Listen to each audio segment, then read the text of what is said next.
Assalamualaikum warahmatullahi wabarakatuh. Perkenalkan, kami kelompok 9 ingin mempresentasikan materi mengenai Prepared Data for Quantitative Analysis yang beranggotakan Dia Fauziah dengan NIM 19059070, selanjutnya Haryati Sukma 19059079, Rizky Sahreni 19059040, dan saya sendiri Tiara Algirinizia 19059211. Untuk materi pertama dijelaskan oleh Sukma. Kepada Sukma dipersilahkan.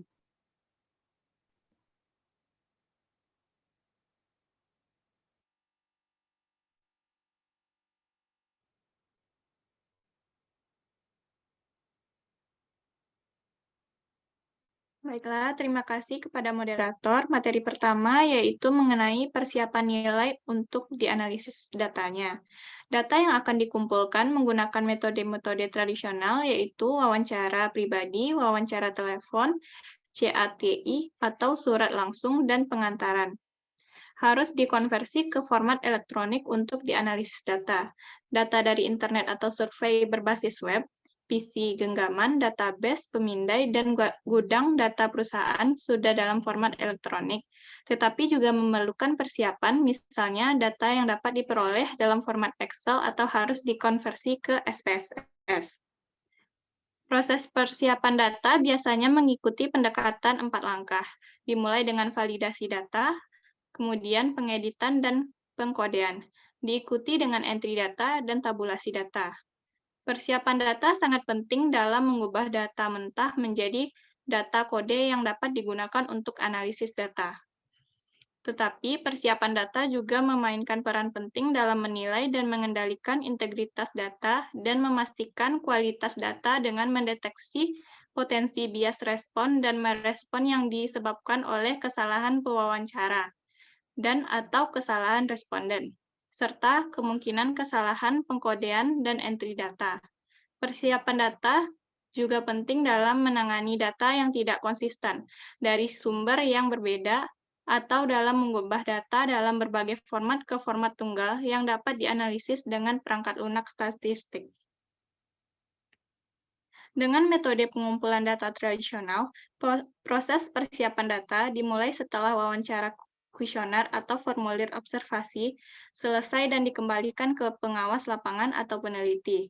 Tetapi teknologi baru yang terkait dengan survei online dan metode pengumpulan data yang melibatkan terminal genggam atau pemindai memungkinkan peneliti untuk menyelesaikan beberapa tugas persiapan data secara real-time dan juga menghilangkan kesalahan pengumpulan data. Bahkan kemajuan teknologi mengurangi dan terkadang menghilangkan kebutuhan yang mengkode, memverifikasi, dan memasukkan data secara manual saat membuat file elektronik. Selanjutnya adalah validasi atau validitas. Tujuan validasi adalah untuk menentukan apakah survei, wawancara, dan observasi dilakukan dengan benar dan bebas dari bias, dan apakah data dari sumber lain akurat dan konsisten. Pengumpulan data seringkali mudah untuk dipantau secara ketat. Untuk memfasilitasi pengumpulan data yang akurat dan dalam survei, setiap nama responden, alamat, kode pos, nomor telepon, alamat email, atau informasi serupa dapat dicatat. Demikian pula untuk memvalidasi data dari sumber lain, misalnya gudang data internal perusahaan, informasi harus dicatat kapan dan di mana data diperoleh. Manipulasi apapun yang dilakukan dan sebagainya, meskipun informasi tentang responden atau sumber yang sifatnya data internal mungkin tidak digunakan untuk analisis. Hal ini memungkinkan proses validasi untuk diselesaikan. Dalam validasi ada beberapa proses, yaitu ada 5 bidang. Yang pertama, penipuan. Dalam proses ini, apakah orang itu benar-benar diwawancarai atau tidak? Yang kedua adalah penyaringan. Dalam proses ini, yaitu responden disaring untuk beberapa kriteria yang telah dipilih sebelumnya. Selanjutnya adalah prosedur tertentu, di mana data harus dikumpulkan sesuai dengan prosedur yang telah ditentukan oleh peneliti. Yang keempat, kelengkapan data, di mana kelengkapan data untuk mempercepat proses pengumpulan data, pewawancara dapat mengajukan beberapa pertanyaan kepada responden. Yang terakhir adalah kesopanan responden, Kesopanan responden perlu diperhatikan karena berhubungan dengan proses selama wawancara. Baiklah, terima kasih kepada Haryati Sukma. Selanjutnya, presentasi akan dilanjutkan oleh Syahrini. Kepada Syahrini, kita persilahkan. Baik, terima kasih kepada moderator. Yang pertama adalah editing. Editing data merupakan proses melengkapi dan merapikan data yang telah dikumpulkan dalam kuesioner. Editing kuesioner digunakan untuk melengkapi data yang sudah diperoleh, tetapi dituliskan pada tempat yang telah disediakan dalam kuesioner dengan meninjau wawancara lengkap dari penelitian utama, yaitu menanyakan pertanyaan yang tepat, rekaman akurat dari jawaban, pemutaran pertanyaan yang benar, dan tanggapan untuk open-ended.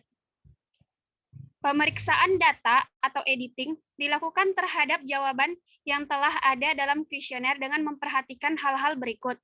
Yang pertama adalah kelengkapan pengisian jawaban, kejelasan tulisan, kejelasan makna jawaban, dan kesesuaian antar jawaban.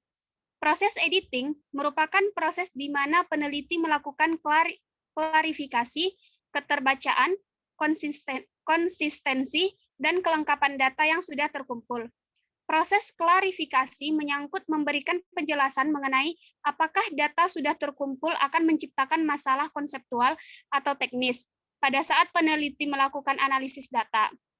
Dengan adanya klarifikasi, ini diharapkan masalah teknis atau konseptual tersebut tidak mengganggu proses analisis sehingga dapat menimbulkan bias penafsiran hasil analisis.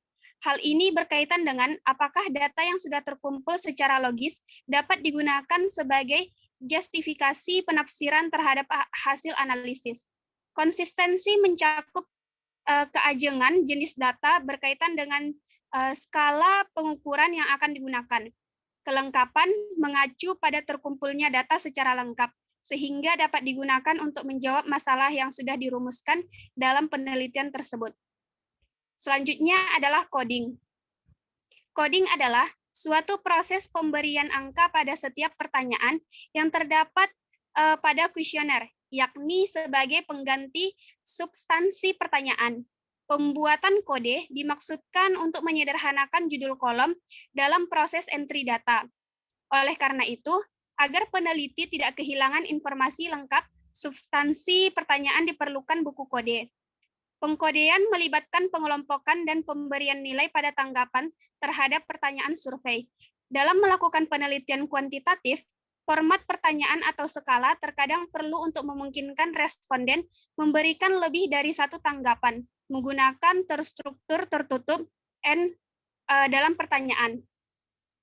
Selanjutnya adalah 3 tahapan coding, yaitu proses memerinci, memeriksa, membandingkan, mengkonseptualisasikan, dan mengkategorikan data. Dan proses coding ini akan menghasilkan sejumlah konsep yang nantinya akan dikelompokkan berdasarkan kategori.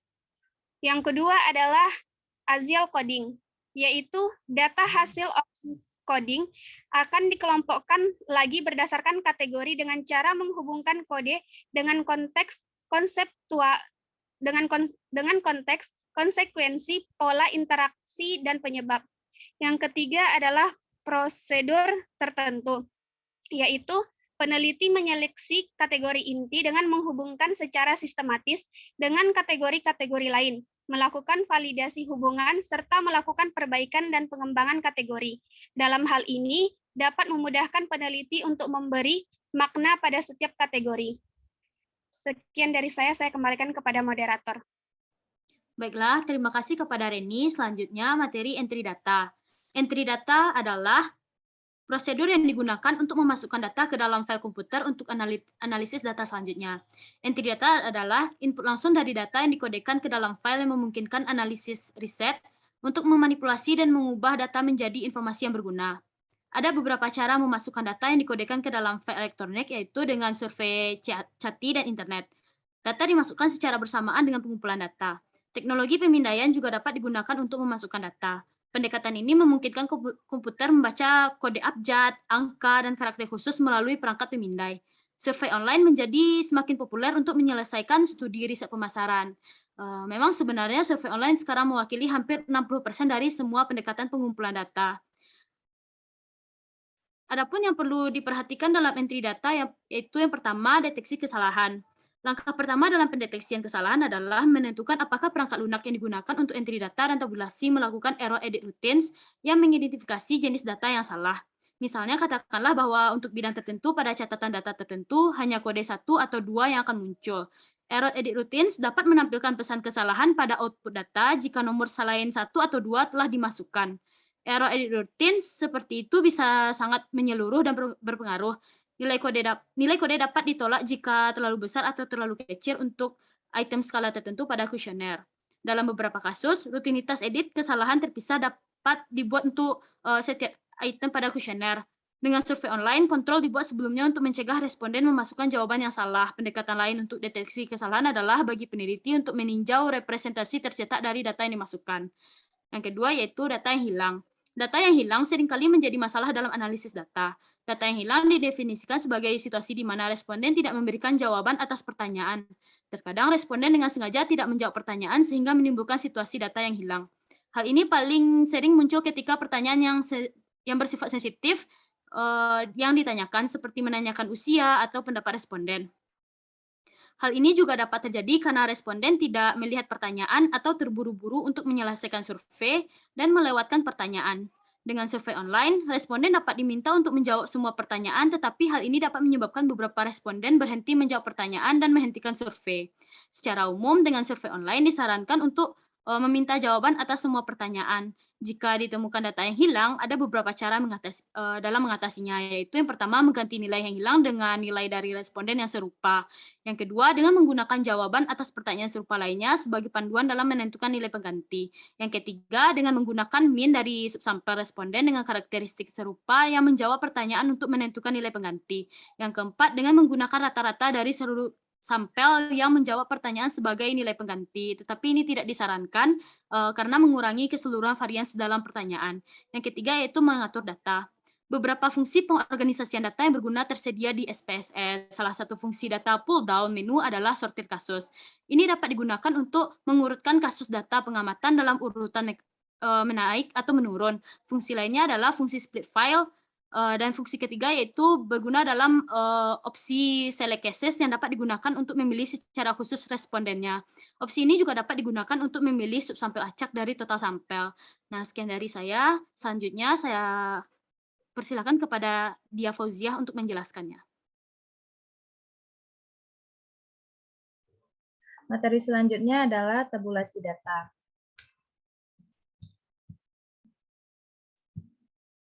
Tabulasi data merupakan langkah memasukkan data berdasarkan hasil penggalian data di lapangan.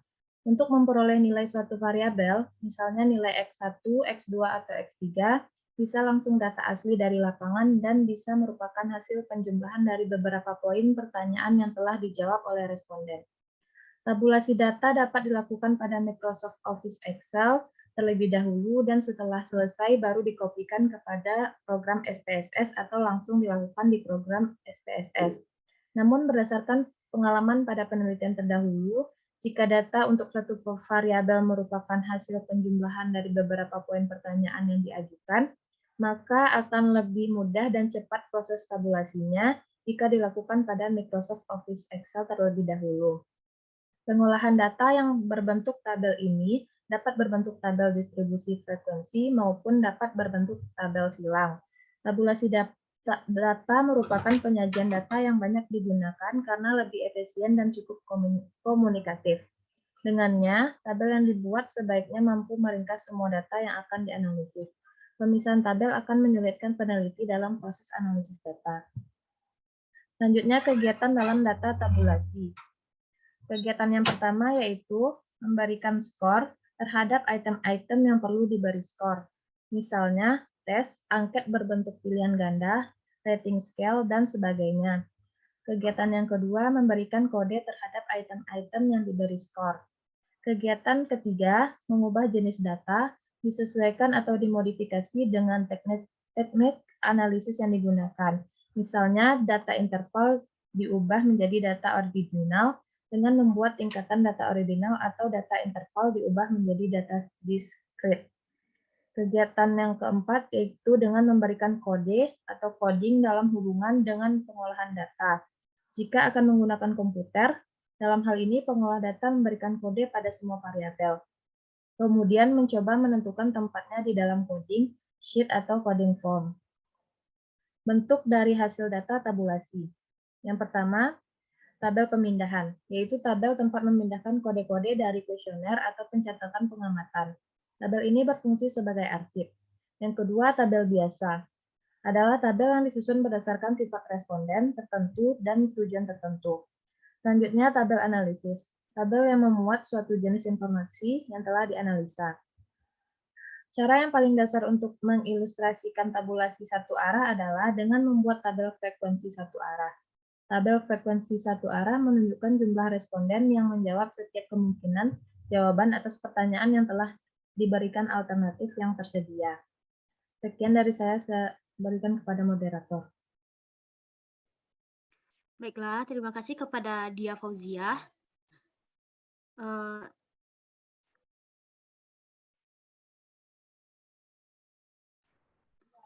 Dengan berakhirnya materi ini, maka berakhir pula lah presentasi kami. Terima kasih atas perhatiannya, dan sekian dari presentasi kami. Jika terdapat kesalahan maupun kekurangan, maka kami kelompok 11 minta maaf. Assalamualaikum warahmatullahi wabarakatuh.